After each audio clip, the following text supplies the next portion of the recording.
बच्चों, आज हम विशेषण के बारे में चर्चा करेंगे। विशेषण क्या है? आइए इसका अध्ययन करते हैं। संज्ञा या सर्वनाम की विशेषता बताने वाले शब्द विशेषण कहलाते हैं। जैसे चित्र 1 में शब्द लाल फूल की, चित्र 2 में शब्द 4 चिड़िया की तथा चित्र 3 में शब्द मोटा लड़का की विशेषता बता रहे हैं, इसलिए लाल, 2 तथा मोटा विशेषण शब्द हैं। विशेषण शब्द जिस संज्ञा या सर्वनाम की विशेषता बताते हैं, उन्हें विशेष्य कहते हैं। चित्रों में फूल, चिड़िया तथा लड़का विशेष्य हैं। बच्चों, विशेषण 4 प्रकार के होते हैं। परिमाणवाचक विशेषण, संख्यावाचक विशेषण, गुणवाचक विशेषण, संकेतवाचक विशेषण।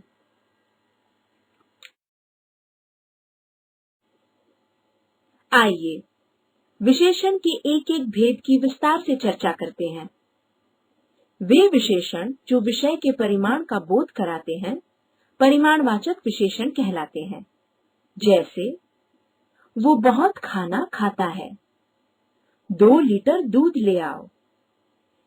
इन वाक्यों में बहुत तथा 2 लीटर क्रमशः खाने तथा दूध की मात्रा बता रहे हैं, इसलिए ये परिमाणवाचक विशेषण हैं। कुछ परिमाणवाचक विशेषण वस्तु की निश्चित मात्रा बताते हैं, उन्हें निश्चित परिमाणवाचक विशेषण कहते हैं। जैसे उसने 2 किलो आम खरीदे। इस वाक्य में 2 किलो निश्चित मात्रा है, इसलिए 2 किलो निश्चित परिमाणवाचक विशेषण है। कुछ परिमाणवाचक विशेषण वस्तु की अनिश्चित मात्रा बताते हैं, उन्हें अनिश्चित परिमाणवाचक विशेषण कहते हैं।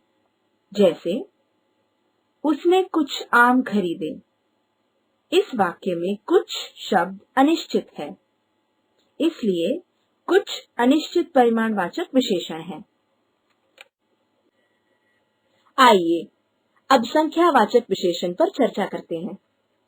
वे विशेषण जो विशेष्य की संख्या का बोध कराते हैं, संख्यावाचक विशेषण कहलाते हैं। जैसे मैंने एक शेर देखा, वहां कुछ लोग खड़े हैं। इन वाक्यों में शब्द एक तथा कुछ क्रमशः शेर तथा लोगों की संख्या का बोध करा रहे हैं, अतः शब्द एक तथा कुछ संख्यावाचक विशेषण हैं। कुछ संख्यावाचक विशेषण वस्तु की निश्चित संख्या बताते हैं, उन्हें निश्चित संख्यावाचक विशेषण कहते हैं। जैसे मेरे पास 2 कुत्ते हैं। इस वाक्य में शब्द 2 निश्चित संख्यावाचक विशेषण है। कुछ संख्यावाचक विशेषण वस्तु की अनिश्चित संख्या बताते हैं, उन्हें अनिश्चित संख्यावाचक विशेषण कहते हैं। जैसे मेरे पास कुछ पशु हैं। इस वाक्य में शब्द कुछ अनिश्चित संख्यावाचक विशेषण है। बच्चों, वे विशेषण जो विशेष्य के गुण दोष आदि का बोध कराते हैं, गुणवाचक विशेषण कहलाते हैं। जैसे अनुष्का सुंदर लड़की है, पेड़ पर छोटी चिड़िया बैठी है। इन वाक्यों में शब्द सुंदर तथा छोटी क्रमशः लड़की तथा चिड़िया का गुण बता रहे हैं, अतः ये गुणवाचक विशेषण है।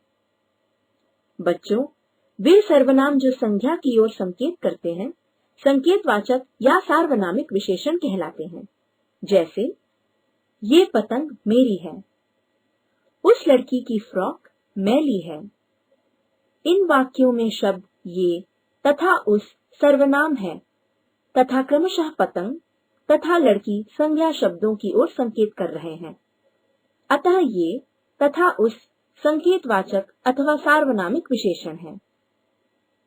बच्चों, ध्यान रहे कि सार्वनामिक विशेषण अथवा संकेतवाचक विशेषण वास्तव में सर्वनाम शब्द ही होते हैं, परंतु जब ये किसी संज्ञा की ओर संकेत करते हैं, तो संकेतवाचक विशेषण की भांति प्रयुक्त होते हैं। जो शब्द विशेषण शब्दों की विशेषता बताते हैं, वे प्रविशेषण कहलाते हैं। जैसे प्रशांत बहुत लंबा है, मैंने एक काला भालू देखा। इन वाक्यों में शब्द बहुत तथा एक क्रमशः लंबा तथा काला विशेषण शब्दों की विशेषता बता रहे हैं।